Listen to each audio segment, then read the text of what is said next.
great and wonderful people. My name is Charles, and this is Charles Peter Inspirations.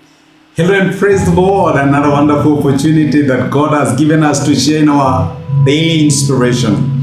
What is that lesson we can draw from the book of Job chapter 11? We have been doing a devotion on the book of Job because this is the greatest book on recovery and restoration that we are drawing our theme from. It's our theme, God who restores and God who causes his children to recover. Yes, God has not only forgotten some of our sins. God is not only a mysterious God, but God is one who blesses a devoted life. And that is what Zophar is telling Job. He makes his final submission by telling Job, if you devote your heart to God and you lift your hands to the Most High, then Job will be blessed. And he goes on listing the various ways in which Job will be blessed. And as a friend, Zophar is telling Job, you don't have to be mad with God. I know the pain is just too much. I know the problems that you have gone through, the challenges and the trial is too much. But Job, do not be mad with God. Give God room to act and you will see what he can do. He is telling Job, just devote yourself to God. And this is what we read from Job chapter 11 from verse 13. And this is Zophar's advice. Yet if you devote your heart to God and stretch out your hands to him, if you put away the sin that is in your hands and allow no evil to dwell in your tent, then you will lift up your face without shame, and you will stand firm and without fear. You will surely forget your trouble, recalling it only as waters gone by.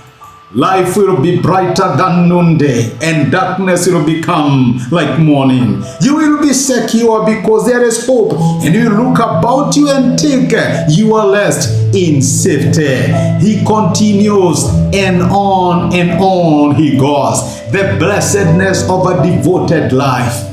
Zophar is giving Job a formula that you and me can employ if we devote our hearts to God and we say the Lord shall be our God. If we lift up our hands to him and trust him for our day-to-day living. Zophar is telling us that we are going to experience the blessedness that comes from him. The easiest thing to do when you feel offended at God, when you feel mad at God, when challenges and problems broke our path, is to be offended at God. But Zophar is telling us, like a loving parent, God is waiting for us to come back to him, that we may devote our hearts to him and stretch our hands to him. And you know, like the prodigal son, God is always willing to receive us back. Are you feeling like you don't want anything to do with God? If God was there, why did he allow me to hurt that much? If God was there, why did he allow me to go through that? If God was there, why did he allow me to be treated like that? Oh yes, you have a reason to be angry, but allow me to say, God is giving us a formula of recovery and restoration, the power of a devoted life. Devote your life to God. Stretch forth your hand to him. You have wounded me, but I will still hold on to you, God. I will not let you go. Father, I am feeling pain, but I will still trust you. I will not let you go. That is what Zophar is advising Job to do. And that is the advice I'm giving you, my brother and my sister. There is a blessedness that comes from a devoted life.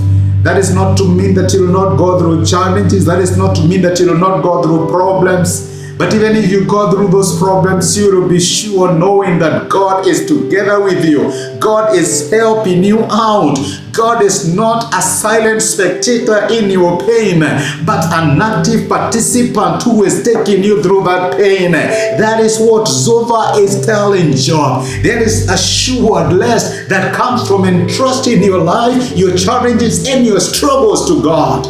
I don't know where you're looking at the year coming to an end and you're wondering, God, until when? Your work is just devote yourself to God and see what he will do. We cannot time him, we cannot control him, but we can trust him because God is in heaven and he does whatever pleases him. My brother, my sister, Where is God challenging you to trust Him, even if you cannot understand?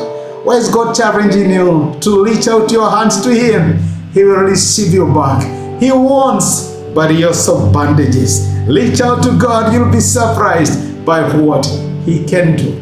Let us pray. Father, in Jesus' name we worship You. And we thank You for speaking to us, reminding us that there is a blessedness that comes from a devoted life. And many of the times we want to turn our hearts away from You when we don't understand the reasons behind our pain, behind our challenges, and the struggles that we face. And yet today You are telling us that there is a blessedness we stand to benefit if we reach out to You. Help my brother. Help my sister in whatever challenge they are going through. Help them to turn back to You and to devote their lives to pursuing Your purposes for their lives. Thank You for speaking to us. In Jesus' name we pray. Amen and amen. Thank you so much. I'm so grateful when we humble ourselves before God and we go to God. He will always lift us up. You are blessed and you are a blessing. And thank you so much for your time. God bless you. Thank you so much for sharing your time with me today. It is my prayer that God has ministered to you in an area of your need. If you would love to accept the Lord Jesus as your Lord and Savior, I invite you to make this prayer after me. Say, Lord Jesus, thank You for loving me as a sinner. And today, by faith, I accept Your love. I ask You to forgive me and make me a child in Your kingdom. Remember me when You come back in Your kingdom. Thank You for saving me. Amen. Amen. My brother, my sister, if you have made that prayer, I want you to believe without any reasonable doubt that God has heard you and God has saved you. You are now a believer.